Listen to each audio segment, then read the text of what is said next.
Et salut à toi, j'espère que tu pètes la forme. Alors tout d'abord pour commencer cette vidéo, une nouvelle. Donc si jamais les 2 prochaines semaines, il n'y aura pas de vidéo. Donc voilà, je me fais un petit congé pour être totalement transparent. Je pars donc pendant plus ou moins 2 semaines et demie à 3 destinations. Donc voilà, j'ai pas pris le temps de tourner à l'avance. Et je vous avoue que 2 semaines de repos au niveau YouTube, etc., ça va faire du bien. Donc pour tout ce qui est réseau. Donc voilà, normalement pendant les 2 semaines là, vous n'aurez pas de nouvelles de moi, que ce soit sur les réseaux, etc. Comme ça, vous le savez. Alors du coup, voilà. Maintenant, on va commencer la vidéo.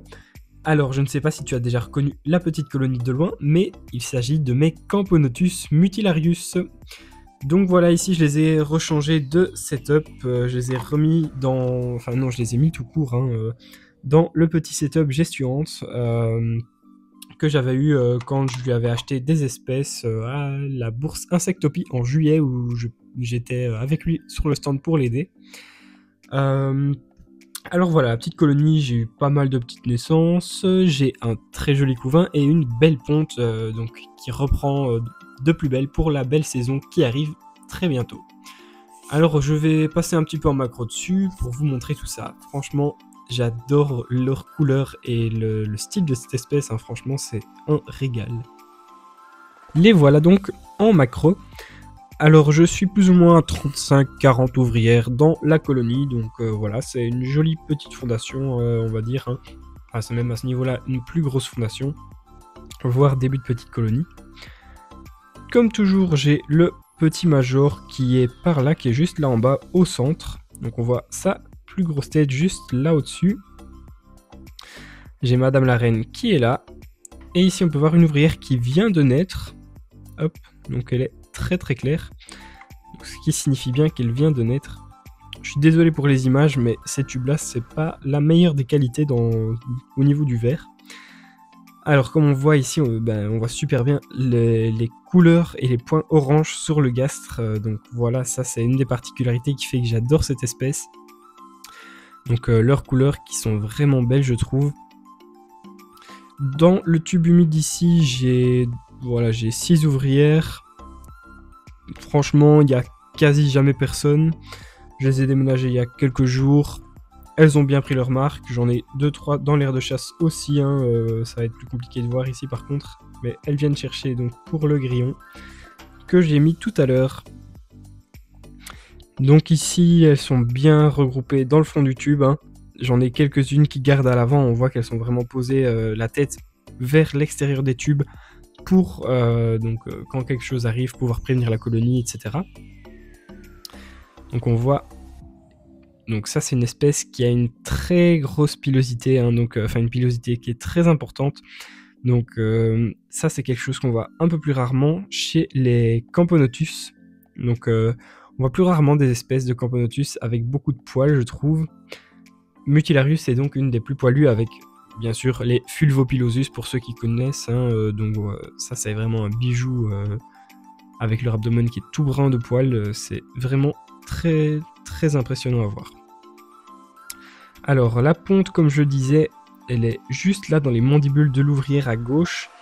Mais pareil, je vais pas réussir à faire le focus vu que le verre est un peu ligné comme ça. Je sais pas comment ça se fait. Et en plus, c'est le fond du verre et le fond du tube, pardon. Et le fond du tube, vous savez bien, avec la courbe, c'est bien moins facile de voir. Là par contre on voit un peu mieux l'ouvrière qui vient de naître, donc elle est vraiment très claire et elle va se colorer petit à petit pour devenir fort foncée comme ses sœurs du coup. Ici en dessous j'ai encore des petites larves et pas mal de cocons, donc c'est chouette, ça veut dire qu'elles reprennent bien l'évolution. Donc franchement, pour cette magnifique espèce,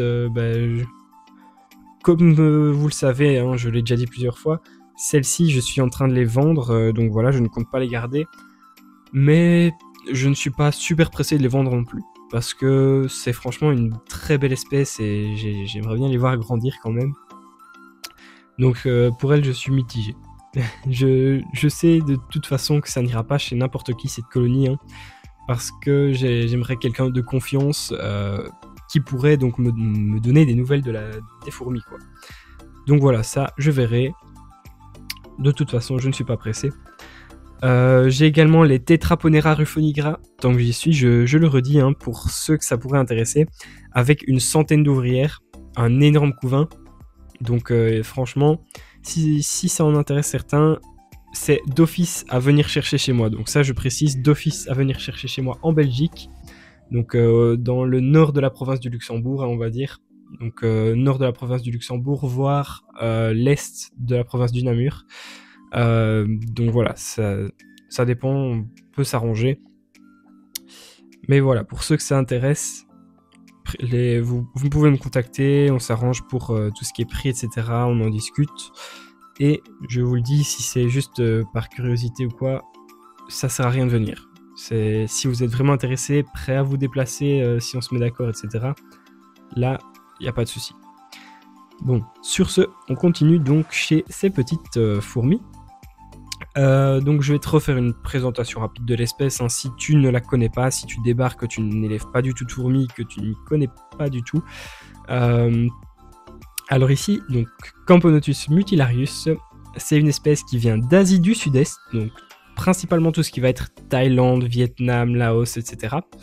Alors celle-ci, la reine mesure en général, sans dire de bêtises, la reine mesure chez moi un bon 17 mm, à mon avis 17-18. Donc ce qui est quand même pas mal, hein, pour une Camponotus.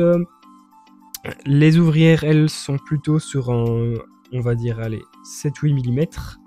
Donc ça reste quand même très correct. Et les majors, eux, vont être bien plus gros quand même, hein. Voilà, donc ça c'est le premier major, donc faut se dire que ce sera le plus petit de la colonie, logiquement. Donc c'est quand même une taille qui est déjà pas mal. Sa tête fait la taille de celle de la reine, donc c'est quand même vraiment badass. Donc cette espèce, elle va beaucoup aimer avoir un climat assez humide en général, même si, vous voyez bien sûr, c'est l'exception qui confirme la règle, bien sûr. Les miennes sont dans le tube sec, donc elles ont le choix entre tube humide, tube sec, mais elles se mettent là parce que c'est ici que le cordon de chauffage passe, on va dire. Donc mon câble chauffant passe juste là en dessous, au bout, donc elles se mettent vraiment au point chaud. Mon cordon, il est à 29 degrés, mais il faut savoir qu'il y a une plaque de verre entre, plus le tube, donc à mon avis on est plutôt sur un 27-26 au-dessus. Donc j'ai certaines espèces qui doivent avoir plus de chaleur où ils passent sans la plaque de verre entre, hein, bien sûr. Mais donc voilà, ici elles aiment bien avoir un bon 27 à mon avis pour bien se développer. Et une bonne humidité.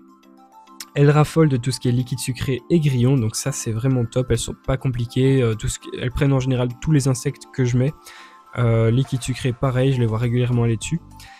Et la particularité de cette espèce, c'est qu'elle a donc des phéromones, hein, enfin une odeur coloniale qui sent un parfum sucré. Donc ça, j'ai eu l'occasion de sentir il y a pas longtemps. Franchement, c'est hallucinant. Donc ça sent vraiment super bon. En fait, c'est une odeur sucrée qui est très dure à décrire. Franchement, c'est quelque chose à sentir au moins une fois, je trouve. Mais c'est bête de dire ça, hein, faut sentir au moins une fois dans ta vie des fourmis, mais franchement, celle-là, c'est pas comme les autres.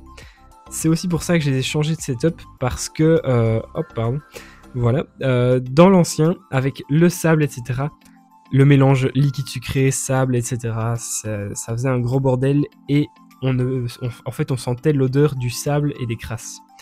Donc, j'ai décidé de changer de setup en ne mettant pas de substrat, en me disant peut-être qu'il y aura l'occasion de mieux sentir donc, leurs odeurs. Donc ça, ici, j'ai pas encore pu sentir ces jours-ci, je les ai laissés tranquilles. Hein. Mais je pense retester ça donc très rapidement.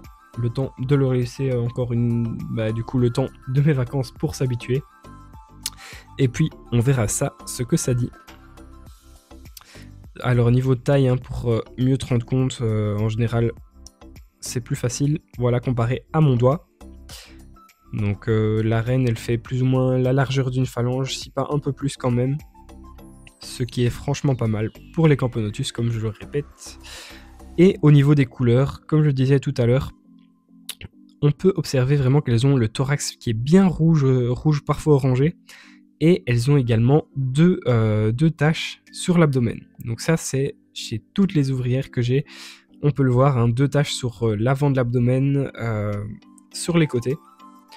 Donc ça aussi, ça leur fait une petite particularité. Elles pourraient faire penser à des Camponotus maculatus, mais en inversé du coup, hein, en plus foncé. Et franchement, moi je trouve que ça leur donne un super petit style à ces fourmis.